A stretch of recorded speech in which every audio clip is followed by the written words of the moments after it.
We'd like to get started with our second portion of the program.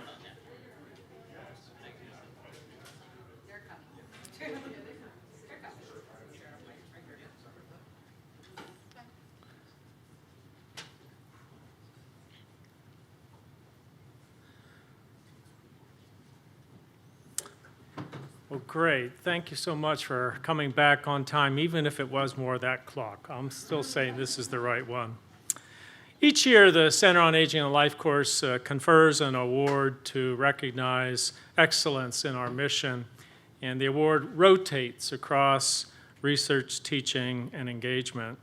As you may recall, we honored Dr. Libby Richards, sitting in the back at the round table, from the School of Nursing for exceptional engagement, and this year we focus on research excellence. Our steering committee considered a number of distinguished candidates, and Purdue is fortunate to have many people to think about for such an award. Although selecting one candidate is a challenge, the steering committee rose to the occasion and did their job. It's my pleasure to announce, and you see it in your program, that the Research Excellence Award will go to Michelle Foreman, Distinguished Professor of Nutrition Science.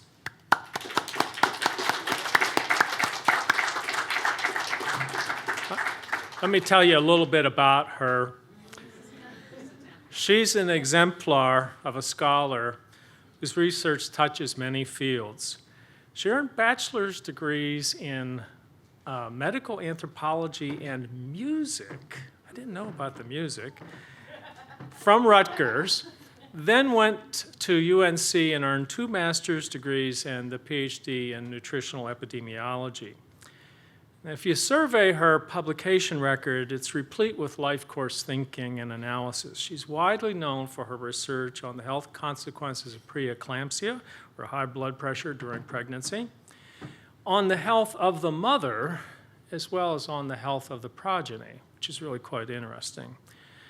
Michelle is one of the nation's foremost authorities on women's health, studying topics such as menarche, breastfeeding, and menopause. Through it all, she examines how nutrition, especially nutrients such as carotenoids and vitamins, influence health and well-being. So when you see this time of year pumpkins and carrots and tomatoes, you think of Michelle Foreman examining how those things work as antioxidants to keep you healthy. In terms of chronic disease epidemiology, her research focuses on cancer and diabetes, as well as behavioral risk factors. Most of her published research is quantitative. She's, at heart, I guess, a demographer and biostatistician, but she's also published qualitative work, which is quite interesting. Indeed, when you look at her publication record, I found 175 referee journal articles, placed repeatedly in journals such as the Journal of the American Medical Association, yes, the Journal of the American Dietetic Association, American Journal of Epidemiology. I could go on, you get the picture. Using Google Scholar, I found that 50 of her articles have been cited at least 50 times.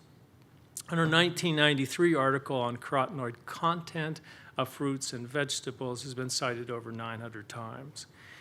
We have an exceptional scholar in our midst, and it is our pleasure to confer the Research Excellence Award on Michelle Foreman.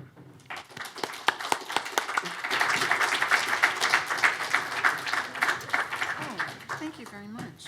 So does this go around like this? It does. Thank you. So I wanted to just tell you a little bit about my life course career rather than the research that you've heard from me over the years. Because it focuses on the qualitative, I didn't know you'd pick that up, Ken, and the quantitative. So the other degrees are in anthropology.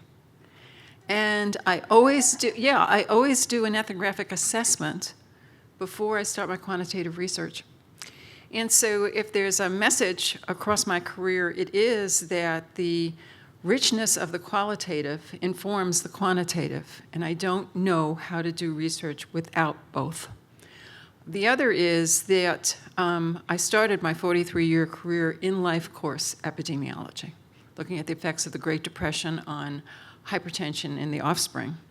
And it really has been a curious epidemiology experience, because the other message is the biosocial, cultural, and molecular underpinnings to understanding the life course really do require this interdisciplinary team that you keep going.